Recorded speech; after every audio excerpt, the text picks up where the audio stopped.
When Emma was in the 6th grade, we began to notice something that was not how she had always been. Up until the 6th grade, she had always been at the top of her class. She was in advanced reading, advanced math. But something happened in 6th grade.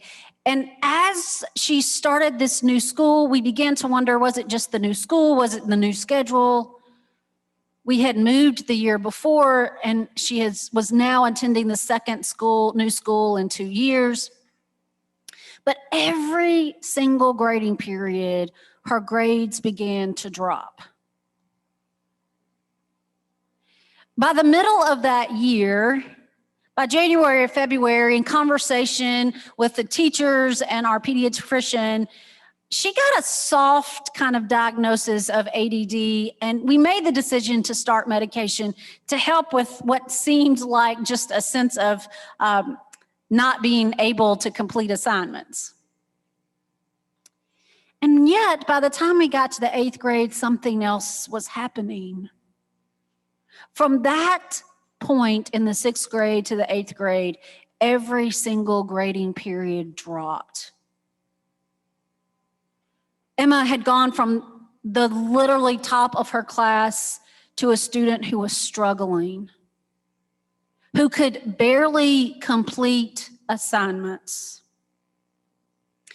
And in the 8th grade, what had been a beautiful and cursive handwriting really became chicken scratch and illegible, a heap of mess.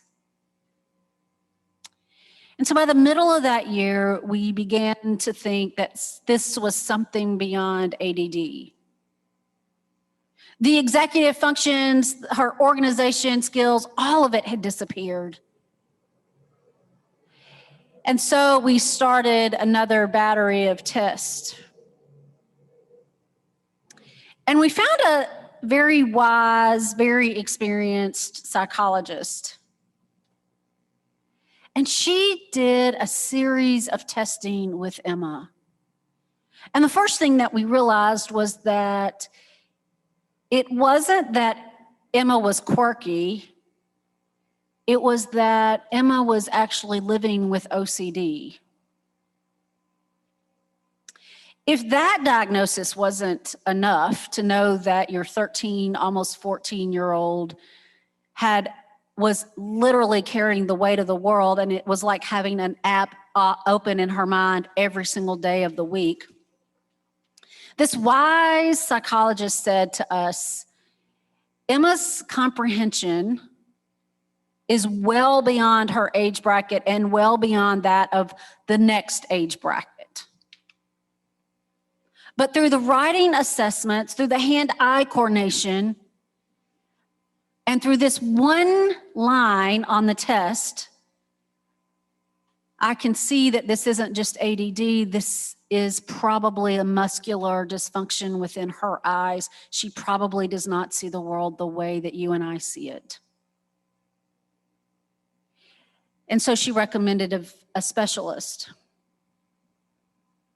And on that day, after a series of long testing and eye movements, we received the diagnosis that Emma had 3 major muscular differences within the movement of her eyes. She literally did not see the world the way we saw it.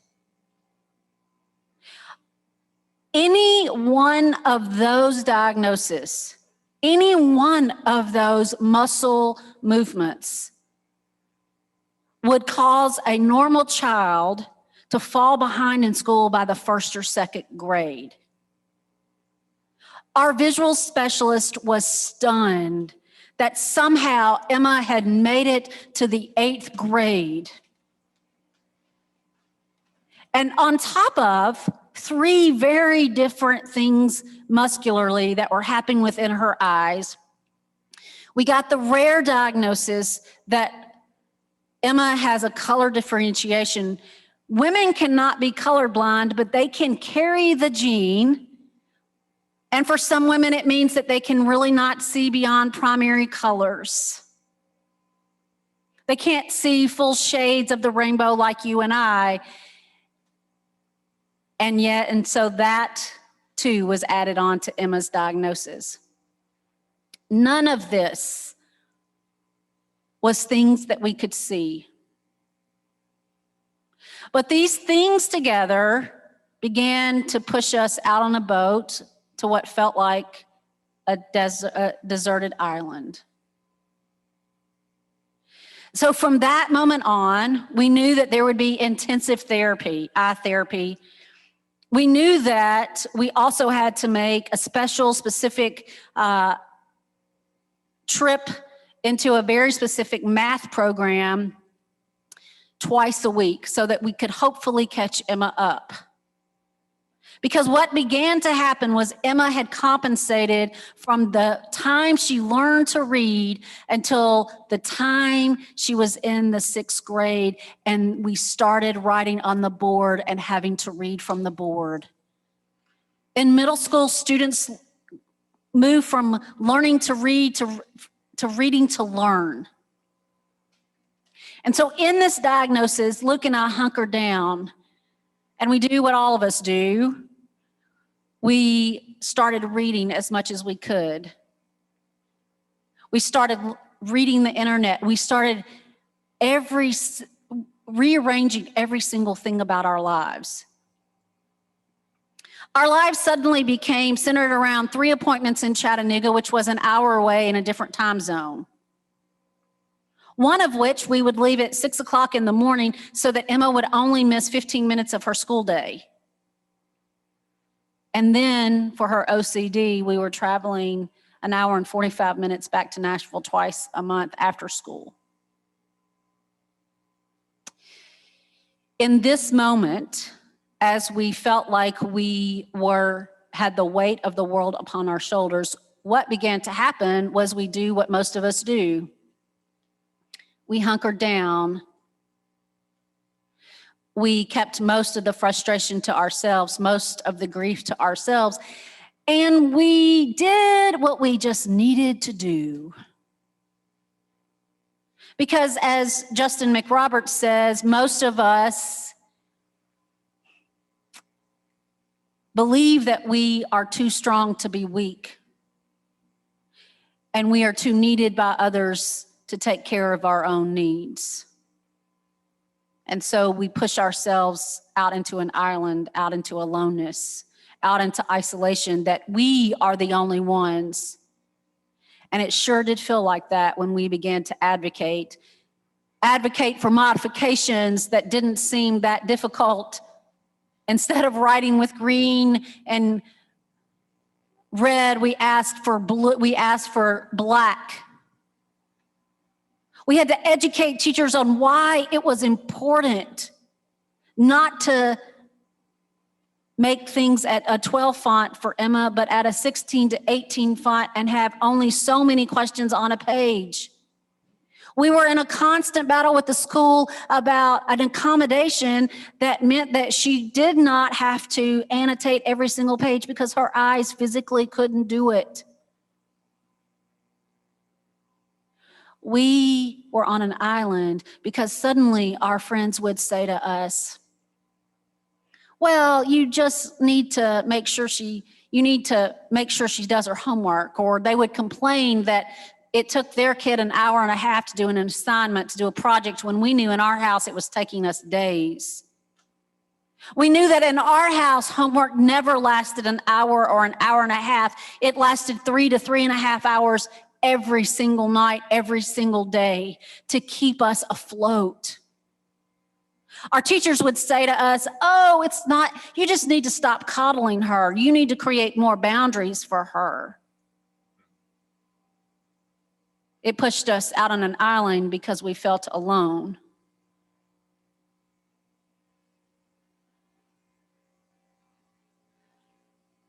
And so we did the journey. We pushed out to the island and we sat there and we did what all of us do. We kept it to ourselves. Oh, sometimes we would say to our church members, oh yeah, we're going to Chattanooga. They knew our schedule. They knew what we were doing. We asked for advice because we had specialist in our congregation who had helped write laws for the state of Tennessee. But because we were at a private school, they didn't have to live into the accommodations or the modifications. We felt like we were on an island. We felt like we were alone. In August of that year, all of this began in March, and by August of that year, just before school started, one of our dear church members came to me and said, hey, I want to take you to lunch. And we walked over to the restaurant across from the church and we sat down, and in the middle of the conversation, she said, you know what? You've always taught us that we're in this life together, that our lives don't just intersect with one another, but they are intertwined with one another. They are so intertwined that we stand shoulder to shoulder together, that we shore one another up. And at the center of that circle, that there is a well that all of us can draw from, a well that is deep, a well that gives us thirst, that gives us water when we are thirsty, a well that helps us. A well that centers us and reminds us that we come to it all from the same point and we all drink together. And she said to me, Amanda, if this was one of us, you would have never allowed us to live these months ourselves. You would have created a list. You would have gotten drivers to help us. You've already done that for some of us. You would have created a team of people around us so that this burden wasn't ours to carry. And she said, you and Luke have been doing it well, but being alone on your island is finished. This is ours to bear. This is ours to carry. And she put her hand on my hand and slid a piece of paper across the table, and it had a list of names. And she said, every single one of these people have already been contacted. We know the schedule. We know that it's Monday, Tuesday, Thursday that you drive to Chattanooga. We know what times, and we know where to go. There's a calendar that's already been made, and these people's names are already on it. You will no longer do this alone because this is ours. She met us on the island. The church met us. They swam, they canoed, they sailed out to the island and brought us back. Because the hour meant that it says, I want to stand with you. I will go with you, and I will share in the burden. I will take this yoke upon you. I will put it upon myself. It says that I will stand in the fear. I will stand in the unknown with you. We will discern together. The hour was collective. It was a reminder that in this life as people of God, we are intricately connected. That there is communal aspect, that there is a togetherness. I don't think Luke and I are alone in the way that we lived our lives in that season. All of us, at one point or another, maybe it's this week, maybe it was last week, maybe it was just 3 months ago, but every single one of us in this room have experienced something that we felt pushed. We felt ourselves get into a boat and we sat on that island, and our prayers were ours alone. And the more we sat on that island and the more we said to ourselves that no one understands, the more the aloneness set in, the more we isolated ourselves, and the less we were able to see and experience the love and the wholeness of God connecting us. All of us have been there. And today we step into this place because when prayer is done alone, that is exactly opposite. When we are unwilling to share, when we are unwilling to give, we miss out on hearing, and discerning, and being filled. You see, it's opposite of what Jesus is teaching the disciples. Jesus knew that every single one of them felt like their situation was the only one in the world happening. And Jesus wanted to teach them about prayer in a way in which they could be reminded that that prayer is not a formula. It's not a math equation that 2 + 2 = 4. It is not a specific set of words, but it is the state of the heart in which we approach God so that we might understand God's love for and with us, and we might then empower and give that love to somebody else. And so Jesus reminds us, in the very first word, our Father, our Creator, our Sustainer, that this is collective, it is communal, it is togetherness. It is us saying to one another that I am with you. I'm going to stand with you. I'm going to bear the burdens. I'm going to celebrate. I'm going to stand in the unknown, and I'm going to walk through the fire with you. Our reminds us that this life together is not just an intersection, but it is an interconnection.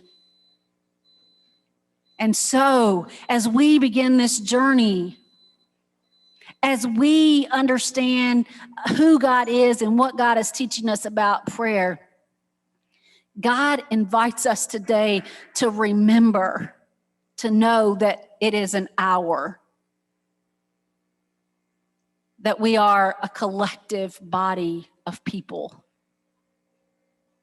that we are in this journey together, and that we are not on a deserted island. Are you going to be the one that helps to proclaim the hour in our community? Are you going to be the one that stands up and goes tenderly to the person who seems to be bearing it all by themselves to say, our God, our community, I am with you. We are in this together. Are you going to be the hour in our community as we begin to pray and live life in this season together? Let us pray.